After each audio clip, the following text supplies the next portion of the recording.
आज आपको दिखाएंगे कि कैसे ट्रेनी आईएएस पूजा खेडकर ने आईएएस बनने के लिए जालसाजी का पूरा खेल रचा और फर्जी दस्तावेजों के जरिए यूपीएससी को गुमराह भी किया। इसके बाद आपको दिखाएंगे बाढ़ और बारिश का विनाशकारी तांडव। गुजरात और महाराष्ट्र में बादलफार बारिश ने शहरों को दरिया बना दिया है। लेकिन पहले बात पूजा खेडकर की। आईएएस बनने के लिए उसने अपनी पहचान तक बदल डाली, एड्रेस, मां पिता का नाम, सर्टिफिकेट, यहां तक कि सिग्नेचर भी बदला। विवादों में आई हैं ट्रेनी आईएएस पूजा खेडकर के बारे में यह खुलासा हुआ है कि आपको हैरान कर देगा कि फर्जी दस्तावेजों का खुलासा होने के बाद पूजा की नौकरी पर गाज गिरनी बिल्कुल तय है। यूपीएससी ने पूजा के खिलाफ एफआईआर भी दर्ज करवा दी है और नोटिस जारी कर पूछा है क्यों ना सिलेक्शन रद्द कर दिया जाए। देखिए पूजा खेडकर एंड फैमिली की जालसाजी और फर्जीवाड़े का पूरा खेल इस रिपोर्ट में। ट्रेनी आईएएस पूजा खेडकर का फर्जीवाड़ा। एक्शन में यूपीएससी, जाएगी नौकरी। मां गिरफ्तार, बेटी भी जाएगी जेल।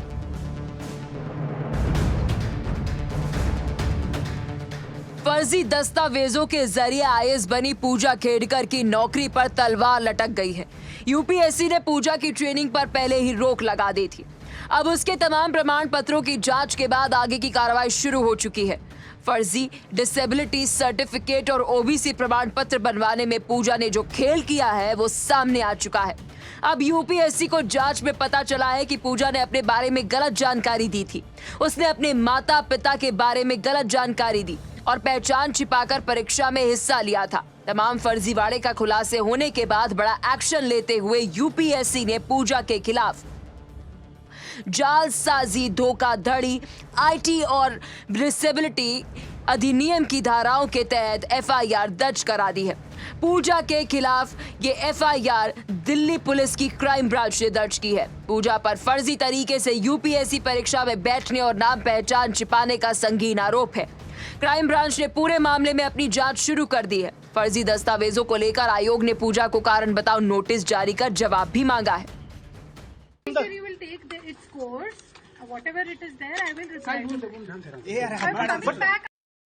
यूपीएससी ने सिविल सेवा परीक्षा 2022 में पूजा का सिलेक्शन रद्द करने की भी तैयारी कर ली है। आयोग ने उसे भविष्य में यूपीएससी की परीक्षा में बैठने से रोकने के लिए भी नोटिस जारी किया है। यूपीएससी ने नोटिस जारी कर पूजा से सवाल किया है कि आपकी उम्मीदवारी रद्द क्यों ना कर दी जाए, आपको आगामी यूपीएससी परीक्षाओं में वंचित क्यों ना कर दिया जाए। अगर पूजा यूपीएससी को संतोषजनक जवाब नहीं दिया तो उसका सिलेक्शन रद्द कर दिया जाएगा और भविष्य में वो फिर कभी यूपीएससी की परीक्षा नहीं दे पाएगी। दूसरी तरफ जालसाजी, धोखाधड़ी और आईटी एक्ट के तहत दर्ज एफआईआर में उसे पुलिस गिरफ्तार भी कर सकती है। यूपीएससी ने अपने बयान में कहा है कि पूजा खेडकर के खिलाफ विस्तृत जांच कराई गई है। इसमें पता चला है कि उन्होंने सिविल सेवा परीक्षा 2022 में नियमों का उल्लंघन किया है। उनकी परीक्षा में बैठने की लिमिट पूरी हो गई है। इसके बावजूद उन्होंने फर्जी तरीके से अपनी पहचान बदलकर सिविल सेवा परीक्षा दी। उन्होंने अपने नाम, पिता का नाम, मां का नाम, फोटो और साइन तक बदल डाले। इसके अलावा मोबाइल नंबर, ईमेल आईडी और पता भी बदल दिया। गलत तरीके से नई पहचान बनाने की वजह से उन्होंने लिमिट से ज्यादा बार परीक्षा में बैठने का मौका मिला है। अब सवाल यह उठ रहा है कि पूजा खेडकर ने अपनी पहचान कैसे बदली। यूपीएससी के परीक्षा देने से पहले उनके लिए मां और पिता का नाम, फोटो और साइन तक बदला। आखिर ये कैसे संभव हुआ? अब इसकी जांच दिल्ली पुलिस की क्राइम ब्रांच करेगी। दूसरी तरफ पुणे पुलिस ने भी पूजा को पूछताछ के लिए दोबारा नोटिस जारी किया है। उसने पुणे के जिला कलेक्टर के खिलाफ उत्पीड़न का केस दर्ज कराया है। हालांकि पुणे के कलेक्टर का कहना है कि उन्हें शिकायत की कोई जानकारी नहीं है। So I haven't received any complaint copy, so I don't have any version. Thank you very much. Thank you. लगभग 4:14 पर प्रशिक्षु आईएएस पूजा खेडकर ने पुणे जिला कलेक्टर के खिलाफ उत्पीड़न की शिकायत दर्ज कराई है। अपने खिलाफ शिकायत के बारे में पूछे जाने पर पुणे के जिला कलेक्टर सुहास दिवसे कहते हैं कि इस बारे में प्रतिक्रिया देने के लिए कुछ भी नहीं है। मुझे शिकायत की कोई प्रति नहीं मिली है। इसलिए मेरे पास कोई संस्करण नहीं है। जाहिर है कि पूजा खेड़कर चौतरफा फंस चुकी है। इसकी जालसाजी का पूरा कच्चा चिट्ठा खुल गया है। उसने यूपीएससी की परीक्षा के लिए अपने सारे दस्तावेज बदल डाले, यहाँ तक कि माँ पिता का नाम भी बदल दिया, अपनी पहचान और एड्रेस भी बदल दिया, क्योंकि यूपीएससी के परीक्षा के उससे अटेम्प्ट पूरे हो गए थे। आईएएस में सिलेक्शन के लिए उसने फर्जी विकलांगता सर्टिफिकेट का सहारा लिया और अपनी आय छिपाकर ओबीसी का लाभ भी लिया। लेकिन पूरी फैमिली का जालसाजी का खेल बेपर्दा हो चुका है। पूजा की मां और पिता की भी कुंडली सामने आ गई है। पूजा की मां मनोरमा खेड़कर का किसानों को पिस्टल लेकर धमकाने का वीडियो वायरल हुआ था। वीडियो वायरल होने के बाद से मनोरमा गायब हो गई है, लेकिन गुरुवार को पुणे पुलिस ने उसे गिरफ्तार कर लिया। 2 तस्वीरें देखिए। किसानों के सामने दबंगाई दिखाने वाली मनोरमा गिरफ्तारी के बाद कैमरे से मुंह छिपाती दिखी। उसकी सारी हेकड़ी निकल गई है। पुणे पुलिस ने महाड के अंदर मनोरमा खेड़कर को गिरफ्तार किया। उसके खिलाफ पुलिस ने आर्म्स एक्ट का केस भी दर्ज किया है। पुणे कोर्ट ने मनोरमा को 3 दिन की पुलिस कस्टडी में भेज दिया है। पूजा के पिता दिलीप खेड़कर पर भी गिरफ्तारी की तलवार लटक रही है। दिलीप खेड़कर पर किसानों की जमीन हड़पने जैसे कई संगीन आरोप है। इसकी जांच एसीबी कर रहे हैं। पुणे पुलिस की 3 टीमें दिलीप खेड़कर की तलाश कर रही है। पुलिस ने अहमदनगर जाकर भी पड़ताल की है। पूजा खेड़कर और उसकी फैमिली के मुद्दे पर महाराष्ट्र सरकार भी सवालों के घेरे में है। एनसीपी शरद पवार ने सवाल उठाए हैं कि फर्जी सर्टिफिकेट कौन बना रहा है, पूजा खेड़कर फैमिली के पीछे कौन है, इसकी जांच होनी चाहिए। पूजा खेड़कर का जो केस है वो भी जो एक केस है जिसे सरकार ने सोचकर गंभीरता से उसका जो जांच है उसकी जानकारी लेकर जांच करनी चाहिए। और पूजा खेड़कर के केस में भी ऐसे भी आपके जरिए पता चलता है कि कोई नेताओं को उन्होंने कोई डोनेशन दिया, उनकी संस्थाओं को डोनेशन दिया। तो ये सब चीज कहाँ है, इसका मूल कहाँ है, कौन कर रहा है, इसकी जांच होनी चाहिए। और जो भी जो है गलत कर रहे हैं उनको सजा होनी चाहिए। पूजा खेड़कर और उसका परिवार जालसाजी और धोखाधड़ी को लेकर पहले भी सवालों में रहा है। चौतरफा सवालों के बाद महाराष्ट्र सरकार और पुणे पुलिस भी फुल एक्शन में है। पूजा के पिता दिलीप खेड़कर के बारे में ये भी पता चला है कि भ्रष्टाचार और घूसखोरी के मामले में 2 बार सस्पेंड हो चुके हैं। पहली बार उन्हें 2018 में सस्पेंड किया गया था, दूसरी बार 2020 में फिर से सस्पेंड किया गया था। पूजा खेड़कर का परिवार आय से अधिक संपत्ति के आरोपों में भी घिरा हुआ है। पूजा के पास ही करोड़ों की संपत्ति है, जिसके जरिए उसे हर साल 44 लाख रुपए की आमदनी होती है। पूजा खेड़कर ने बताया है कि पुणे में 4 प्लॉट और अहमदनगर में 7 प्लॉट उनके नाम है। मतलब साफ है, पूजा खेड़कर की नौकरी जानी तय लग रही है। इसके साथ ही जालसाजी के आरोप में उसके खिलाफ कानूनी कार्रवाई भी होनी है। Bureau report, India daily. अब खबर उत्तर प्रदेश से। उत्तर प्रदेश की दर्जा प्राप्त राज्य मंत्री सोनम किन्नर ने अपने पद से इस्तीफा दे दिया है। सोनम ने राज्य सरकार के अधिकारियों के बेलगाम होने का आरोप भी लगाया है। सोनम ने संगठन में काम करने की इच्छा जताई है। डिप्टी सीएम केशव प्रसाद मौर्य की राय से सहमति जताई है। सोनम किन्नर से खास बातचीत की हमारे संवाददाता अखंड प्रताप शाही ने। उत्तर प्रदेश सरकार में दर्जा प्राप्त मंत्री सोनम किन्नर हमारे साथ हैं। उन्होंने इस्तीफा दिया है राज्यपाल को। हालांकि राज्यपाल के पास इस्तीफा पहुंच गया है, अभी स्वीकार नहीं किया गया है। वजह क्या है, ये सीधे उनसे जुड़ के जानने की कोशिश कर रहे हैं। इल्ज़ामात कुछ लगाए जा रहे हैं, वो भ्रष्टाचार से जुड़े भी इल्ज़ामात हैं, उन्हीं से जुड़ के जानने की कोशिश करते हैं वजह क्या है। सोनम जी, क्या वजह है? माननीय मुख्यमंत्री योगी आदित्यनाथ जी ने मेरे नाम को नॉमिनेट करते हुए मुझे वाइस प्रेसिडेंट दर्जा प्राप्त पद देके किन्नरों के कल्याण के लिए काम करने के लिए बनाया गया। उपाध्यक्ष किन्नर है तो अध्यक्ष भी किन्नर होना चाहिए। मेरी पहली मांग। पुरुष कैसे हो जाएगा इस बोर्ड? महिला आयोग में कोई किन्नर को या कोई पुरुष को बनाइए तो मैं मान जाऊं। संविधान के साथ मजाक बनाना, संवैधानिक चीज़ों को संवैधानिक तरीके से सांचे में ढालना चाहिए। दूसरी बात, बोर्ड बनाने के बाद मुझे घर दिया गया। घर का किराया मेरे ऊपर लाद दिए और पुराना किराया पिछली सरकार में मेरी अखिलेश जी जो घर दिए थे उसका भी 12 लाख रुपया, 1 लाख से 12 लाख बना के वो भी मेरे घर में नोटिस डाल दिए। तो ये हरासमेंट करने का काम, मैंने सिविल कोर्ट से डिग्री लिया, मेरे मुकदमा चल रही किराएदारी का, तो उसको जो लखनऊ डीएम गंगवार साहब और प्रशासन ने मिलके मेरे किराएदार को खाली नहीं करवाया और उसी में डाल दिया। तो ये सब चीज़ें मैं समझ नहीं आ रही हूँ। मेरे को हरासमेंट किया जा रहा है मुझे, और मेरे को काम नहीं करने दे, मेरे ऑफिस में जाइए, झूठा आरोप लगा देंगे। जो मारने किन्नर को तो न भ्रष्टाचारी का, न छिनरी का, न कोई चीज़ का आरोप लगा सकते हैं। किन्नर एक चीज़ में बदनाम है, जो किन्नर गाली गलौज बदतमीजी करते हैं, उसी में बदनाम कर दो। तो इसलिए हमारी भारतीय जनता पार्टी माँ है और अपनी माँ की सेवा करना चाहती हूँ। संगठन सर्वोपरि है, सरकार से बड़ी संगठन है, संगठन में काम करना चाहती हूँ मैं। और मुझे जो पद दिए उस पद से मैंने अपनी जो है त्याग पत्र दे दिया। तो आगे का क्या कदम उठाने वाली हैं सोनम? मैं तो अमित शाह जी को अपना भगवान मानती हूँ, मोदी जी मेरे भगवान हैं, और संगठन मंत्री धर्मपाल जी और अध्यक्ष जी संगठन सर्वोपरि है, धर्मपाल सिंह जी और ये सब है, हमारे निर्णय लेंगे। और मैं अपनी वाणी को केशव प्रसाद मौर्य जी के साथ मिलाते हुए केशव जी को मैं, जो संगठन सर्वोपरि है, ओबीसी चेहरा है केशव जी के साथ में खड़ी हूँ और खड़ी रहूंगी।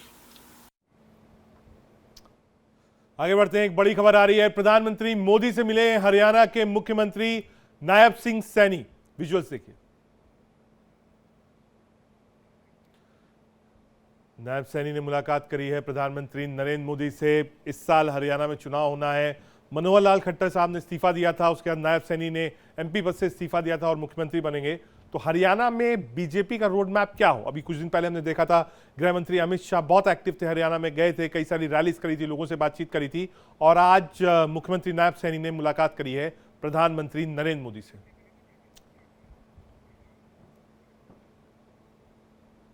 अब आपको दिखाते हैं गुजरात में बारिश और बाढ़ के विकराल रूप की एक ग्राउंड रिपोर्ट।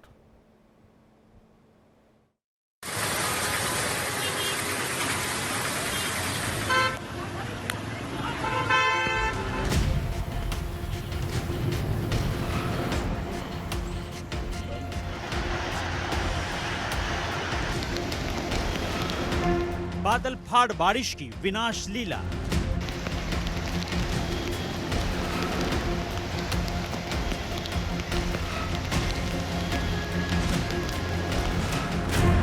गुजरात महाराष्ट्र में सैलाब विकराल।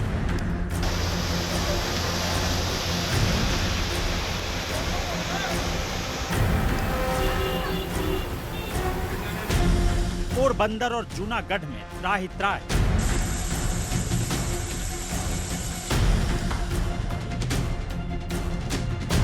घरों में घुसा पानी, सड़कों पर तालाब।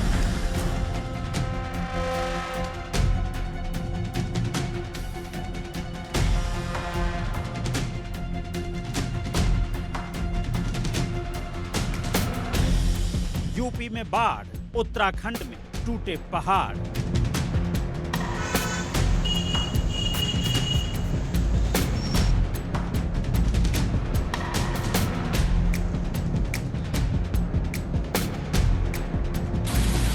कहीं बारिश का तांडव मूसलाधार है, कहीं नदियों का रूप विकराल है।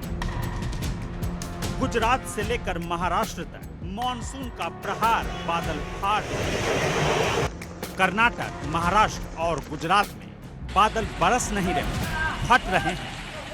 पिछले 24 घंटे में गुजरात के कच्छ और सौराष्ट्र के जिलों में ऐसी बारिश हुई कि प्रलय जैसे हालात हैं।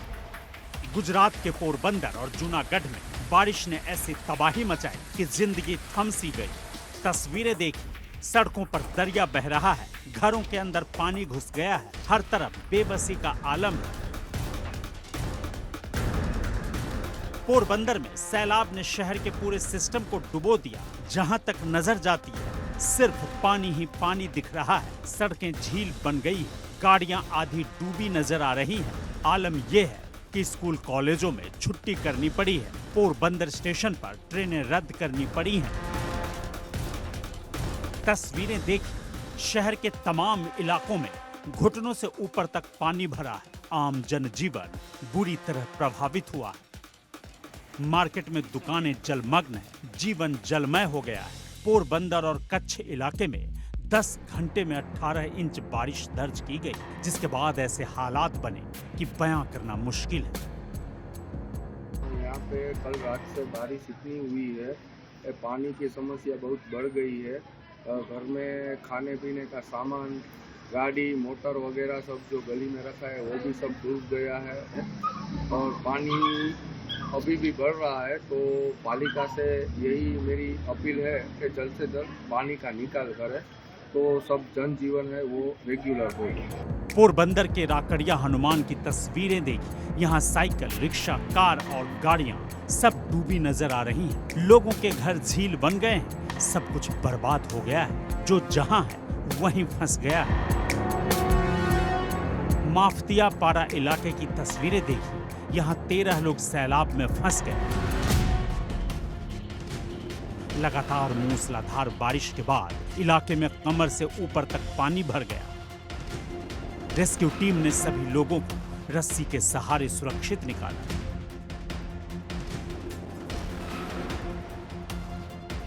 यहाँ पानी की बहुत परिस्थिति खराब है। घर में रह नहीं सकते, इतना घर में पानी घुस गया है। और ये 5-7 साल में ऐसा होता है, ये दूसरी बार हुआ है। पहले भी बहुत बारिश हुई थी तभी ऐसा हुआ था, फिर भी इस साल ये हुआ है। तो उसका कोई अच्छा सॉल्यूशन निकले ऐसा हमारा सरकार से रिक्वेस्ट है। तस्वीरें देखी। घरों के अंदर भी सामान तैरता नजर आ रहा है। बेडरूम से लेकर ड्राइंग रूम तक हर तरफ 2-2 फीट पानी है। शहर के पौष इलाके में सैलाब का ऐसा विनाश है कि बयां करना मुश्किल है। कहीं जानवर बह गए तो कहीं गाड़ियां डूब गई। मौसम विभाग के अनुसार गुजरात के सौराष्ट्र और कच्छ में रिकॉर्ड तोड़ बारिश हुई है। पिछले 24 घंटे में पोरबंदर में 49 सेंटीमीटर बारिश हुई। द्वारका और जूनागढ़ में भी 30 सेंटीमीटर तक बारिश दर्ज की गई है। गुजरात के सौराष्ट्र में मौसम विभाग ने कई जिलों में रेड अलर्ट जारी किया है। पोरबंदर और जूनागढ़ जिलों में हालात बिगड़ गए। जूनागढ़ में भारी बारिश के बाद घेड एरिया टापू में तब्दील हो गया। सैलाब से जूझ रहे इलाकों में आपदा प्रबंधन ने एनडीआरएफ की 10 टीमें तैनात की हैं। कुछ और टीमों को भी अलर्ट मोड में रखा गया है। मौसम विभाग ने सौराष्ट्र के 6 और दक्षिणी गुजरात के 3 जिलों के लिए रेड अलर्ट जारी किया है। पोरबंदर कानालुस सेक्शन में भारी बारिश की वजह से पोरबंदर आने जाने वाली ट्रेनें प्रभावित हुई हैं। जूनागढ़ और वलसाड में भी बारिश से निचले इलाकों में घरों में पानी घुस गए। तस्वीरें देखिए, कई जगहों पर बाढ़ जैसे हालात हो गए। गुजरात के वलसाड में भी बादल फाड़ बारिश ने भयंकर तबाही मचाई। शहर में सड़कों पर मंजर देखिए। सोसाइटी से लेकर स्कूल कॉलेज तक सब जलमग्न है। सड़कों का हाल भी बेहाल है। सूरत, नवसारी और वलसाड में भी रेड अलर्ट जारी किया गया है। कच्छ समेत 12 जिलों के लिए ऑरेंज अलर्ट रखा गया है। मुंबई और उसके आसपास के इलाकों में भी भारी बारिश से जिंदगी सैलाब बन गई है। अंधेरी सबवे पर एक बार फिर पानी भर गया। सुबह से ही मुंबई के कई इलाकों में मूसलाधार बारिश जारी है।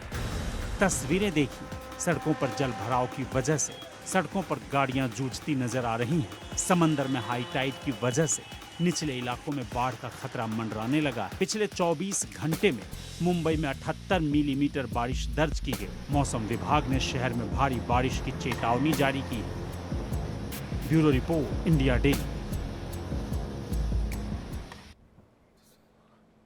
अब तक कुछ तस्वीरें महाराष्ट्र की। महाराष्ट्र के चंदपुर में भी भारी बारिश हो रही है। बीती रात बादल फटने के बाद इलाके में हालात विकराल हो गए हैं। चंद्रपुर के राजुरा में बाढ़ जैसे हालात बने हुए हैं। तस्वीरें देखिए, लोगों को काफी मुसीबत का सामना करना पड़ रहा है। राजुरा के नाका नंबर 3 से बहने वाला नाला पानी से लबालब हो चुका है। नाले के पानी ने पुल को चपेटे में ले लिया है, जिससे राजुरा से गुजरा की ओर जाने वाला रास्ता बंद हो चुका है। चंद्रपुर के भद्रावती में भी लगातार झमाझम बारिश हो रही है, जिससे इलाके में बाढ़ जैसे हालात बने हुए हैं। महाराष्ट्र, गुजरात ही नहीं, एमपी और उत्तर प्रदेश में भी बारिश और बाढ़ से जिंदगी हलाकान है। यूपी में नदियों का सैलाब कहर बनकर टूट रहा है।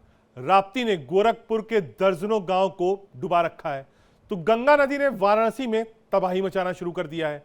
एमपी के छतरपुर में भारी बारिश ने कई इलाकों को दरिया बना दिया है। रिपोर्ट देखिए।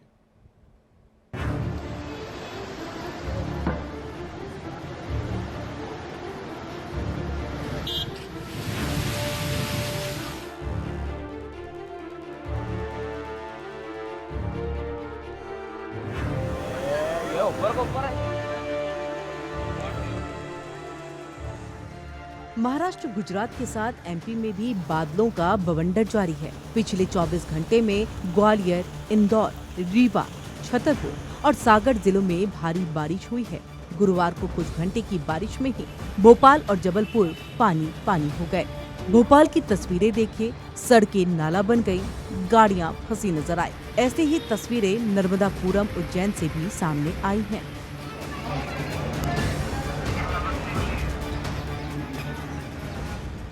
छतरपुर जिले की तस्वीरें देखिए, सड़कें दरिया बन गई हैं, रिहायशी इलाके डूबे नजर आ रहे हैं। जिले के श्रम कार्यालय की तस्वीरें देखिए, ऑफिस के बाहर घुटनों तक पानी भरा है। लोगों के लिए सड़कों से गुजरना मुश्किल हो रहा है।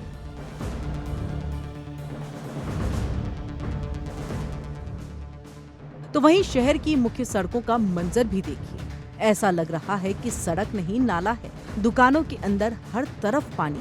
कुछ घंटे की बारिश ने शहर को दरिया बना दिया। लोग जल भराव से जूझते नजर आए। मौसम विभाग के मुताबिक एमपी में अगले 4 दिन झमाझम बारिश का दौर जारी रहेगा। राजगढ़, रायसेन, हरदा, बैतूल, बालाघाट में तेज बारिश का अलर्ट जारी किया गया है। तो वहीं राजस्थान में भी एक बार फिर से मानसून एक्टिव हो गया। प्रदेश के 30 जिलों में बारिश का अलर्ट जारी किया गया है। पाली, सिरोही, उदयपुर, अजमेर और दौसा समेत अधिकांश हिस्सों में आंधी बारिश का येलो अलर्ट जारी है।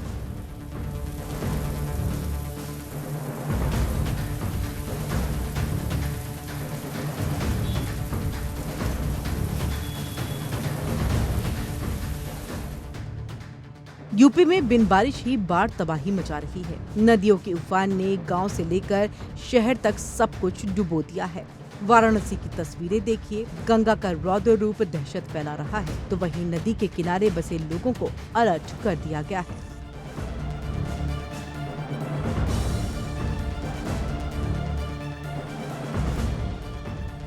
घाटों का संपर्क करीब करीब सब घाट का टूट गया है।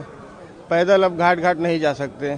अब जो है कि नाव वाले को दिक्कत ये है कि अब यात्री लोग घूमने नहीं मतलब डरते हैं जाने में, और लोगों को जो पैदल घाट जाते आते रहे उनको आने जाने में दिक्कत है।